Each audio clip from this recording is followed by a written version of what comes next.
What's up guys, it's Graphic Phoenix back with another video today, and today is May 6th, the 6th day of May Madness. For those of you that are new to the channel, May Madness is where I post a video every single day in May, so keep that in mind. If you are interested, definitely subscribe to my channel, as you will have a video for the next like 24 days. Now with that being said, today is a special video. Hopefully you guys are coming over from yesterday's video where I set up and kind of showed you a little bit of planting for my new closed terrarium. Today is going to be a more in-depth video about selecting your plants, what plants to use, what plants maybe you should stay away from, with the end goal of ending with a beautiful naturalistic terrarium for you guys to set up and enjoy. I actually keep a lot of dart frogs, so I might have a little bit more plants than you guys to kind of select from, but I assure you that all the plants that you see in all of these vivariums are all plants that are fairly commonly available. Someplace, if you're in the States, that I recommend is Glassbox Tropicals. They sell a lot of fantastic plants that you guys can check out, and that's where I'd recommend ordering from if you want something in this video and you don't know where to find them. But this is just kind of an overview of a couple of the tanks and the plants that I have to choose from. So those of you that are interested, you can just ask me, what plant was this? Like for instance, this one right here with the crazy leaves is actually a Ficus Panama. So something for you guys to keep in mind. Anyways, enough of what plants that I have available to me. I want to talk about what plants you guys can find and what plants are going to grow well in a terrarium. Keeping a terrarium that is in a jar or much smaller than something like this tank is 18 by 18 by 18. Terrarium is much more finicky. You are very limited on what space you have, what plants will grow in that space. When selecting plants for a terrarium, you want to be mindful of a couple important factors. Now the first one is the environment, like what kind of goal you're setting for your terrarium. The second is how the plants grow, how big are they going to get, how do they grow, whether they're on a stem, a rhizome, mosses, grow on spores, that kind of deal. And lastly, the light level. That one's probably not the biggest concern. I mean, obviously, you're not going to be able to grow extremely high light plants, but you just want to be mindful of if you're keeping it in bright light or like in your living room with no light, then you got to be careful on what plants you're selecting. So when thinking about environment, there's a couple important things. Obviously, this video that you're watching, I'm going to be selecting a tropical terrarium. So I'm going to be selecting vines, I'm going to be selecting mosses, I'm going to be selecting various different things that will grow in a tropical setting. Basically, we're trying to create a mini rainforest. If you're trying to go like me and grow a tropical terrarium, obviously you're not going to want to select things like succulents or cacti or stuff like that that will likely just drown if they have too much water. They don't need much water whatsoever to live. So this setting is obviously not going to be ideal for them. Things you should be looking for are things like vines, tropical vines. In here we have a couple different vines that I might be selecting. I'm definitely going to be using this Oakley Fig. It's commonly found in places like Lowe's, and online they sell lots of it, so it's pretty easy to come by. This stuff stays a lot smaller than the normal Ficus Panama.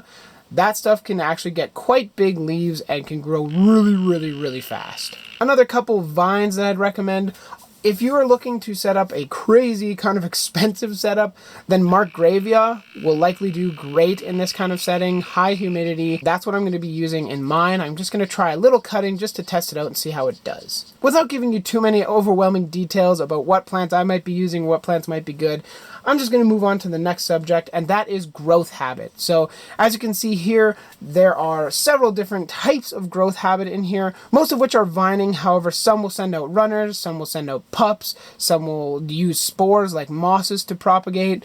So you got to keep that in mind while doing your setup. Now something like the strawberry begonia.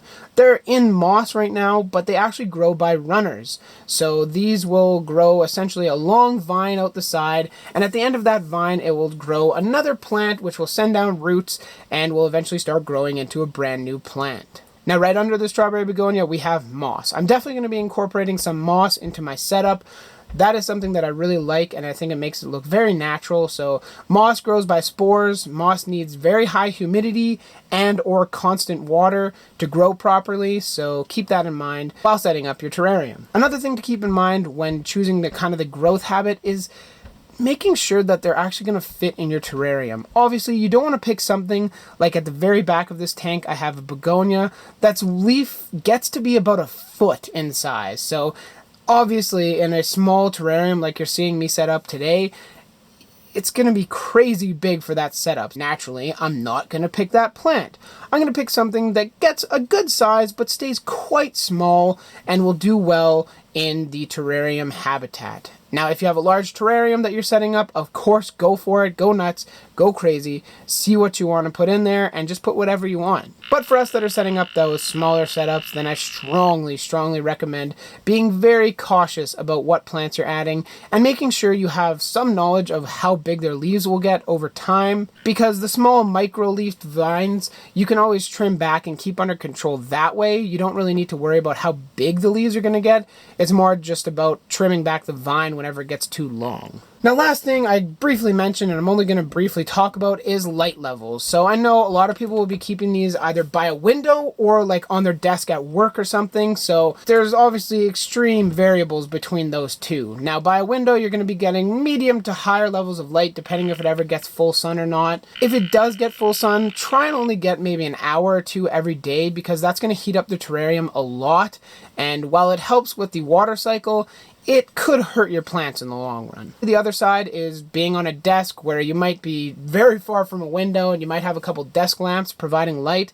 You're going to want to make sure that you're looking for some lower light plants. Now keep in mind, with all this said and done, honestly, knowledge doesn't expand without experimentation, so don't be afraid to take a plant that you think, maybe it won't do so well, or you just have no idea how well it will do, and throw it in there. Give it a shot. If you're wrong, you can always open up the terrarium, remove that plant, and replace it with something else. So this is totally an experiment, and you guys should definitely go for it. I strongly recommend trying to set one of these up. So enough of this rambling. I'm going to go through, collect the plants that I'm going to put in my terrarium, and then we'll go through the planting and what tools you might want to use while you're planting. We have everything laid out on my little glass plate here. We have the tools that I'm going to be using and that I have used. So basically these are the nice sharp pair of scissors that I used while cutting, and then this is going to be for planting. I strongly recommend you pick up a pair of tongs. They should be fine point. You don't need one, but they make things a lot easier, especially in terrariums with a thin mouth. You want to have a nice long pair of tweezers that will help you during planting. These ones, personally, I actually picked up at Fry's Electronics, so you can really find them virtually anywhere. You can find them on Amazon. Nice planting tongs for your planted tanks. And of course, we also need the plants. Now, it's been 5 or 10 minutes, so I kept them humid in a little piece of paper towel there. But these are the plants that I chose to plant in my terrarium. I'm just going to run through the plants really quick before we start planting, because the planting is going to be in time-lapse, and I'd like for you guys to all know the names of the plants before we go into that, in case any of you guys are curious what I'm planting in my terrarium. So, with that said, let's get started. I'm not sure what species of Apicia this is, but it is an Apicia species. I was told that it might be Silver Skies, but I don't think it's that. So if any of you guys actually know what plant this is, then definitely let me know. You guys can get a good look at the leaves there. This is called Fine Baby Tears, or Helxine Celeraria. This is basically a very small leafed micro vining plant. It stays very small and grows like mad. This here is Ficus Panama. This stuff grows pretty quickly and its leaves get a good size, so it'll be kind of a nice background plant in this tank. I know these are kind of hard to see, but these are actually called Pepperoni prostrata. This is quite a common plant that you guys can find in many home hardware stores in large baskets, in large quantity, and they're great for growing. They grow really well in vivariums. These are obviously two very tiny cuttings that I took from mine. I'm hoping that they'll do well in this kind of setup. As I was mentioning earlier, this is the Ficus Panama quasserifolia, which is the Oakley Fig. This stuff is basically bulletproof. It takes a little while to get started, but once it gets started, it grows like a weed. I'm excited to have this growing in the terrarium. This is Janela uncinata. This stuff grows like mad, and it should look really cool in something like this. This stuff here is a Magrevia Recta Flora, but I know in Canada this stuff runs at very high costs, so I'm excited to see if it'll take off.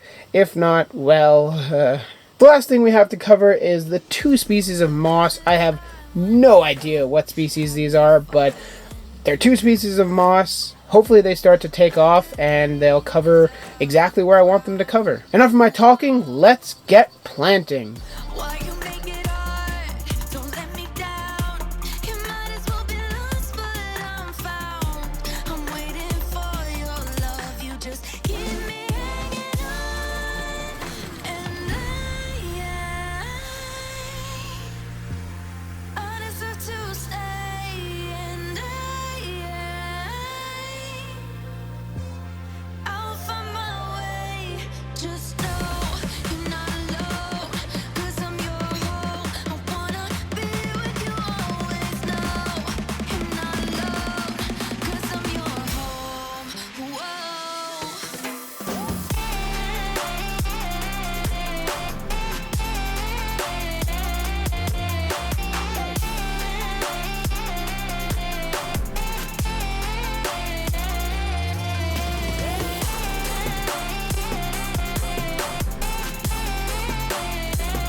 Take the wrong and you make it right.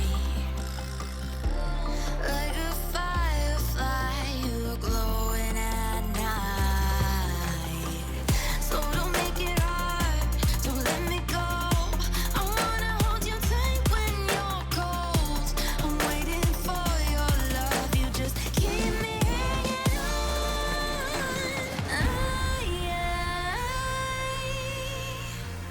I deserve to stay.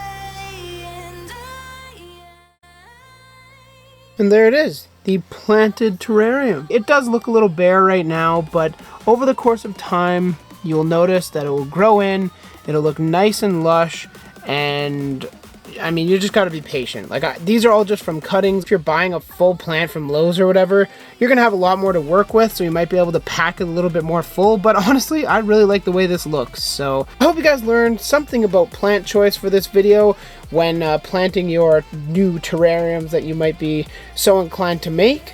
I hope you guys enjoyed the video. If you did, drop a like down below. If you have any questions, comments, concerns about plant choice, where to buy plants, whatever, definitely leave them in the comment section down below. I try to reply to as many as I possibly can.